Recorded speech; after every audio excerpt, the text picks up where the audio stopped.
Happy Monday, guys. I'm Aaron from PhoneDog.com, and it's day 4 with the Samsung Galaxy Note. I'm using this device, if you haven't seen the content, as my primary device, thanks to you voting on this for 30 days. So I'm in day 4 out of 30 days. I used it over the weekend, started on Friday, and so it was kind of cool because it was the first real time that I'd had to use this as my personal device, and it combined with some time off, so I got some really good idea as to what the device was like. First of all, I'll talk about the size a little bit. I still, 4 days in, I'm not used to the size. It's a big device, and I'm noticing it more and more in keyboard stuff. And I'll try to bring up a keyboard here so you can take a look. And it's not going to be as evident here on the actual display that you're seeing on camera, but take a look at the keyboard, for example, and I've been using the ice cream sandwich keyboard. But the screen is so large that I find that my typing is actually slowed down. And now maybe it'll pick back up. Maybe I'm just getting used to it again. But I found that the typing is slowed down because the display is so big that I'm continuously moving across the screen. So when I go from like an M to a W, you have a 3.5-inch display or a 4-inch display, it's pretty easy to kind of keep your fingers in the same spot and move around. With this, I'm constantly doing like this, if that makes sense.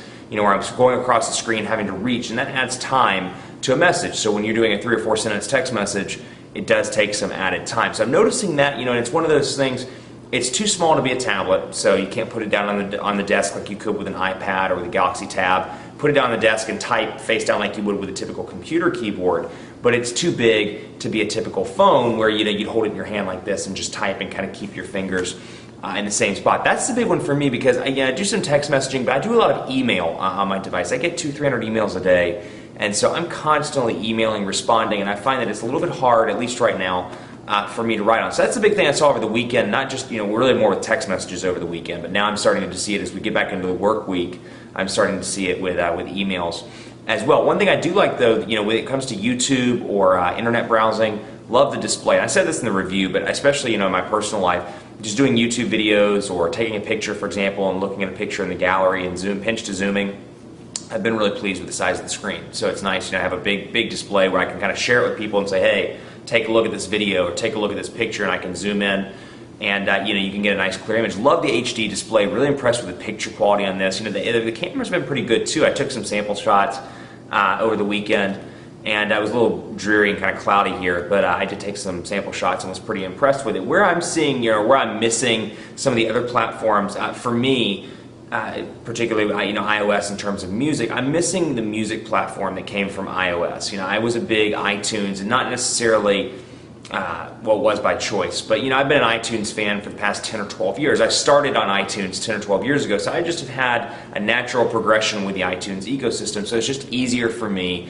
to continue that ecosystem. I've got a ton built up, whereas you may have a ton built up in the Android ecosystem with apps. I know if you look at Taylor's content, he has a lot of Android apps built up and a lot of stuff in the Android ecosystem. Well, I have a lot of stuff I have my mark in the iOS ecosystem, if you will. So I've got a lot of money invested in the iOS ecosystem in terms of music and in terms of content. So for me, that's a little bit hard. I use Google Music, and I've kind of played around with Spotify and some of the other streaming stuff. I'm not a huge fan of streaming. Hopefully in the next 30 days or 25 days, 26 days, I'll get more used to streaming music. I don't care for it, and the problem that I see with it is, at least with Charlotte and some of these bigger cities, and even small cities as well, I see a lot of coverage holes. We're not perfect when it comes to coverage. This is 2012, but I'm still having some coverage issues. And when you do get those coverage issues, unless the music is offline, it either skips or stops playing. And there's plenty of time where I travel. I fly 100,000 miles a year for work. So there's time where I'm offline in an airplane mode, and it's just harder to create a playlist to me when it's online, when you're streaming it, as opposed to when you already own the music and it's just sitting in an iPod-like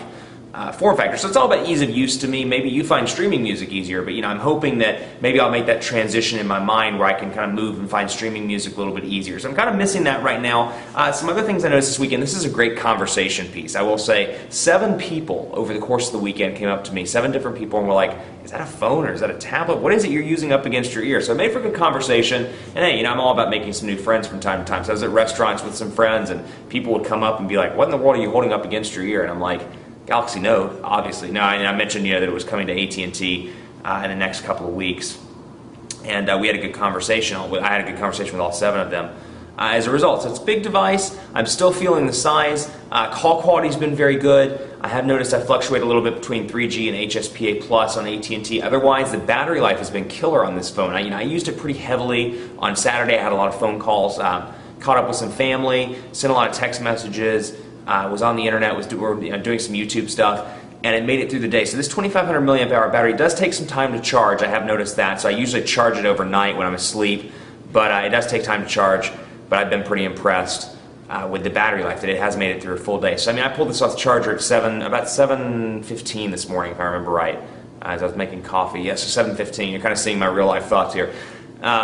So it's at 77% right now, as you can see. So it's pretty impressive battery life, and that's with some pretty moderate calling. I've been on the phone this morning and this afternoon. I've had some email, a bunch of emails actually, and I responded to some of those from the device to see how I could handle the keyboard. So it's been a pretty decent performer in the battery life department. Hopefully that'll continue in the next 26 days. Hopefully I can get used to the size as well, because I'm still not used to it. I mean, it's I had it in my jeans this weekend. I could feel the device, and so when I'm sitting down, I'm feeling it pushing up against my hip. And so hopefully, with time and with maybe getting some baggier jeans, but with time over the course of a week or two, I'll get used to the size. So that's really what I'm curious about, and also if I can get used to kind of the music ecosystem that comes from Google Music. Because I've always, since Google Music's been out, I've been using it as kind of a secondary music choice when I'm working with Android devices, or when I get bored and want to carry an Android device for 3 or 6 months.